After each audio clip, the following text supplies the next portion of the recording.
ये आकाशवाणी रायपुर है। छत्तीसगढ़ी समाचार बुलेटिन के संग संगीता यादव के जय जोहार। अब आज के प्रमुख समाचार।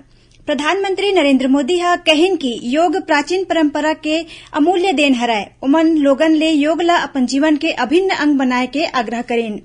राज्यपाल अनुसुईया उइके ह राज्य के बइगा समेत आने विशेष पिछड़ा जनजाति समुदाय के विकास ला प्राथमिकता देके जरूरत बताइन।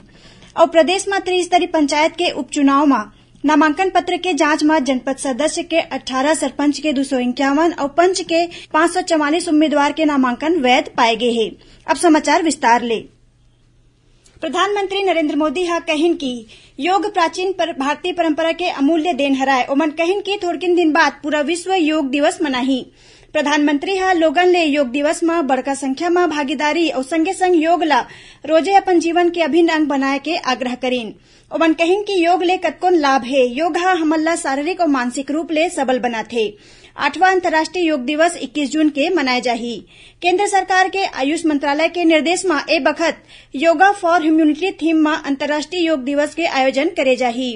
ए मौका में छत्तीसगढ़ के ऐतिहासिक पर्यटन और धार्मिक स्थल में राज्य स्तरीय और जिला स्तरीय कार्यक्रम आयोजित करे जाही। ए कार्यक्रम में संबंधित जिला के मंत्री और जनप्रतिनिधि शामिल होही। उन्हें छत्तीसगढ़ के अलग अलग जिला में घलो अंतर्राष्ट्रीय योग दिवस मनाए के तैयारी शुरू हो गए है। वशिष्ठ योग आश्रम डाहर ले रायपुर के बीटीआई मैदान में 20 और 21 जून के योग प्रशिक्षण के आयोजन करे जाही। एमा वशिष्ठ योग आश्रम अहमदाबाद के योग गुरु धीरज लोगन ला भिनिया 6 बजे ले 7:30 बजे तक योग के महत्ता बताही। राज्यपाल अनुसुईया उइके हा राज्य के बइगा समेत आने विशेष पिछड़ा जनजाति समुदाय के विकास ला प्राथमिकता देके जरूरत बताए है। राज्यपाल हा कमरधा में राखे गे बइगा आदिवासी महासम्मेलन ला संबोधित करत कहिन कि सरकार डाहर ले जनजाति समुदाय बर आने योजना चलाए और विकास अभिकरण के गठन के बावजूद अब तक ए लोगन ला शिक्षा, स्वास्थ्य और आने मूलभूत जरूरत के 100% लाभ नहीं मिल पाए है। हमन ला ए दिशा में गंभीरता ले प्रयास करे के जरूरत है। ए मौका में सुश्री उइके हा बइगा आदिवासी समाज डाहर ले करेगे मांग में विचार करके ओला पूरा करे के आश्वासन दीन। कार्यक्रम में राज्यपाल हा आने क्षेत्र में बढ़िया काम करैया बइगा आदिवासी समुदाय के लोगन ला सम्मानित घलो करेन। प्रदेश के 28 जिला मन में त्रिस्तरीय पंचायत के उपचुनाव बर नामांकन पत्र जांच के प्रक्रिया पूरा कर ले गए है। जांच के बाद जनपद सदस्य के 6 पद बर 18, सरपंच के 84 पद बर 251 और पंच के 454 पद बर 544 उम्मीदवार के नामांकन सही पाए गए हैं। जनपद पंचायत सदस्य के 1, सरपंच के 2 और पंच के 3 उम्मीदवार के नामांकन निरस्त हो गए हैं। जांजगीर चांपा जिला के ग्राम पिहरीत में बोरवेल में फंसे 11 बछर के लइका राहुल ला बाहर निकाले खातिर 75 घंटा ले बचाव काम सरलग जारी है। बिलासपुर ले मंगाए गए ड्रिलिंग मशीन ले पथरा और चट्टान ला काट के लइका तक पहुंचे बर सुरंग बनाए जाते। फेरे जगह में लगातार चट्टान आए के सेती ड्रिलिंग के काम तेजी ले नहीं हुआ थे। मुख्यमंत्री भूपेश बघेल खुदे बचाव कार्य के मॉनिटरिंग करत थे। ओमन हा एला लेके जिला कलेक्टर जितेंद्र शुक्ला ले बात करीन। विधायक केशव चंद्रा और इंदू बंजारे हा मौका में पहुंच के अधिकारी मन के संग बचाव काम ला लेके चर्चा करीन। उन्हें जिला कलेक्टर संग आने अधिकारी स्थिति ऊपर नजर रखे है। बचाव काम के दौरान बोरवेल में पानी के स्तर बढ़ गए है। पानी के स्तर ला कम करे खातिर गांव के सबो बोर ला चालू कर दे गए है और 2 स्टाम्प डैम के गेट खोल के पानी ला छोड़े जाते।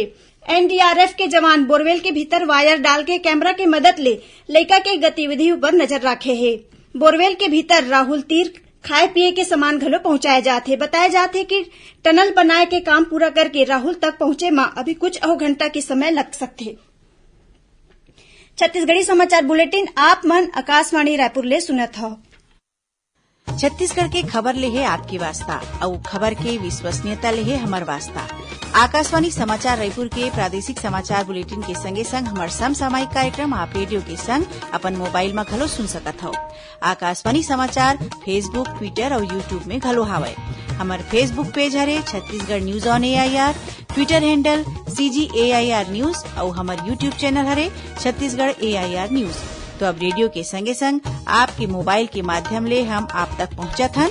छत्तीसगढ़ के हर खबर पर सुनत रहो आकाशवाणी समाचार। अब आगू बाढ़बो बाचे समाचार कोती। सुनैया मल्ला बता दन कि आजादी के अमृत महोत्सव पर आकाशवाणी समाचार डाहर ले राष्ट्रीय स्तर में राखे जात प्रश्नोत्तरी के तहत आज के प्रश्न है। ओ माइलोगिन योद्धा के नाम बतावा जौन ला खासी पहाड़ी के पहली माइलोगिन स्वतंत्रता सेनानी माने जाथे। ओमन ह ब्रिटिश सेना के खिलाफ युद्ध तिरोध सिंह के सहायता करे रहिस। श्रोता मन अपन उत्तर व्हाट्सएप नंबर 8826546262 या ईमेल आईडी amritmahotsav@prasarbharati.gov.in में भेज सकथे। भाग्यशाली प्रतिभागी ला विजेता के रूप में चुने जाही और काली के समाचार प्रभात में विजेता के नाव के घोषणा करे जाही। विजेता ला ई प्रमाण पत्र और सांकेतिक पुरस्कार दे जाही। राज्य सरकार हा माओवाद प्रभावित 4 जिला दंतेवाड़ा, नारायणपुर, बीजापुर और सुकमा में बंद पड़े 260 स्कूल ला फेर शुरू करे के निर्णय ले हे। करीबन 15 साल पहले प्रदेश के माओवाद प्रभावित इलाका में संचालित 400 ले ज्यादा स्कूल आने कारण ले बंद कर दे गए रहिस। फिर अब स्थानीय लोगन के मांग में राज्य सरकार डहार ले एमा ले 260 स्कूल ला फेर शुरू करे जात हे। राज्य स्तरीय शाला प्रवेश उत्सव के मौका में 16 जून के मुख्यमंत्री भूपेश बघेल हा औपचारिक रूप ले ए स्कूल मन ला शुरू करे जाए के घोषणा करही। स्कूल शिक्षा विभाग डहार ले इस संबंध में संबंधित जिला कलेक्टर मन ला चिट्ठी जारी करके स्कूल खोले संबंधी तैयारी पूरा करे के निर्देश दे देगे हे। सुकमा जिला में 2 लाख रुपया के एक झिन इनामी महिला माओवादी हा आत्मसमर्पण करे हे। ए माओवादी हा जिला के पुलिस अधीक्षक सुनील शर्मा के आगू आत्मसमर्पण करीन। ए महिला माओवादी बीते 12 बछर ले संगठन में सक्रिय रहिस और एखर ऊपर कतकोन बड़का वारदात में शामिल रहे के आरोप है। अब पेश है मौसम के हाल। पूर्व मध्य अरब सागर ले उत्तर पूर्व मध्य प्रदेश तक एक ठीन द्रोणिका विस्तारित है। उहे एक ठीन चक्रवाती घेरा दक्षिण तटीय उड़ीसा के ऊपर बने हुए है। एकर प्रभाव ले अवैया 24 घंटा के दौरान प्रदेश में कुछ एक स्थान में हल्का ले मध्यम वर्षा हो या गरज चमक के संग छींटा पड़े के संभावना है। उहे ए दौरान राज्य में 1-2 जगह में गरज चमक के संग आकाशीय बिजली गिरे और हवा गरेर के चेतावनी घलो देगे है। अब थोड़कुन समाचार सार में।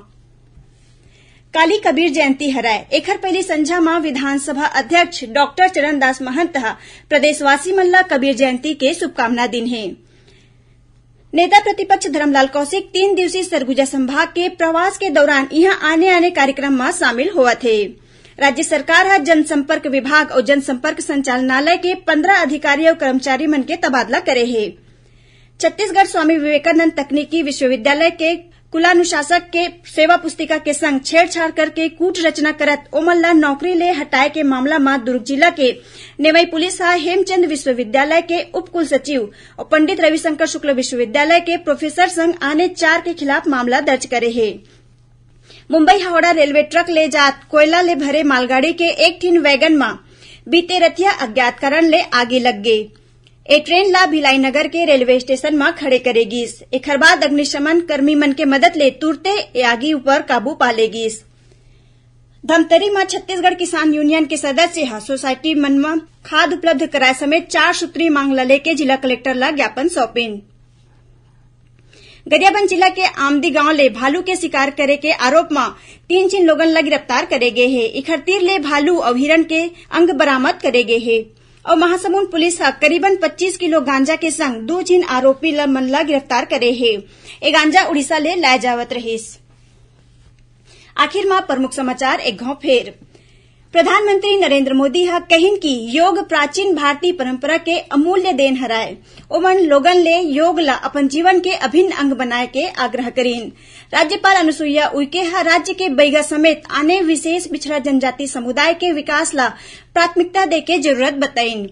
और प्रदेश में त्रिस्तरीय पंचायत के उपचुनाव में नामांकन पत्र के जांच में जनपद सदस्य के 18, सरपंच के 251 और पंच के 544 उम्मीदवार के नामांकन वैध पाए गए हैं। एकरे संग छत्तीसगढ़ी समाचार बुलेटिन इहे सिरावत है। जय जोहार।